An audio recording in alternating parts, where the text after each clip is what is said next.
Conrad is a very dear friend of mine from middle school and high school, actually, and then and I have been watching him for the last several years. You know, it's a very exciting time for him as well, and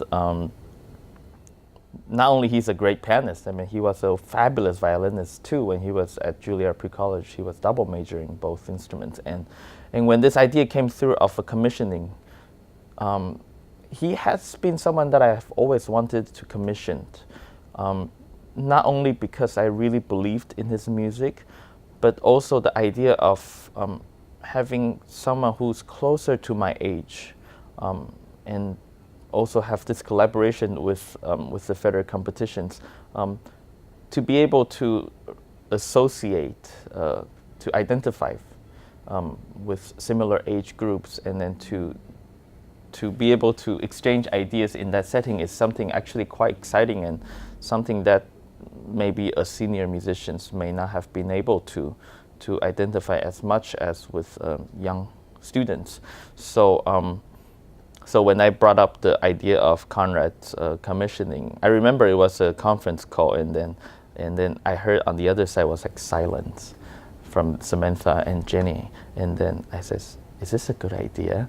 And then Jenny and Samantha said, "You have no idea how much we are nodding over the phone." And then also turned out that Conrad is also coming this season for a solo recital of his own. So it's really, really wonderful to have this kind of continuities, and I'm greatly looking forward to that piece. And I know it's going to be something very special. And this is my very first commission in my entire career so far. So, and I'm quite grateful for WPA for allowing me to have this opportunity. This time I will be bringing a few pieces that are rather dear to my heart, and bringing my favorite pianist, Orion Weiss, with me is always a highlight for me. And this time we are bringing three major sonatas to DC, on top of Conrad's piece, which will be the opening of the second half. And all these three sonatas are a typical characteristics of the composer's work. In a way, they're all, I like to think of them as nationalistic. You know, they all identify themselves as a countryman, and then of their typical music. So we begin the opening of the concert with the DVOŘVK Sonatina, and DVOŘVK being Czech.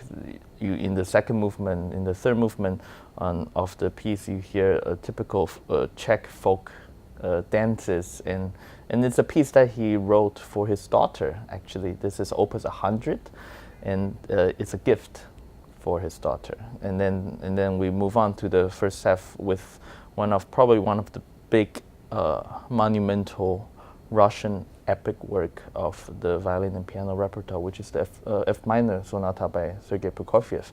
And it's a rather contrasting piece to the sunny and then exuberant piece of the DVOŘVK. So I think those two pieces give a wonderful juxtapositions in the first half. And the second half we begin with the Conrad's commissioning piece, and then we move on to the wonderful D minor sonata by Johannes Brahms. It's a piece that actually is the very first sonata that I played in my very first recital program. So it's really wonderful to be able to bring that back after not played for more than 10 years now. So it's really wonderful to be able to have that opportunity to share with the DC audience.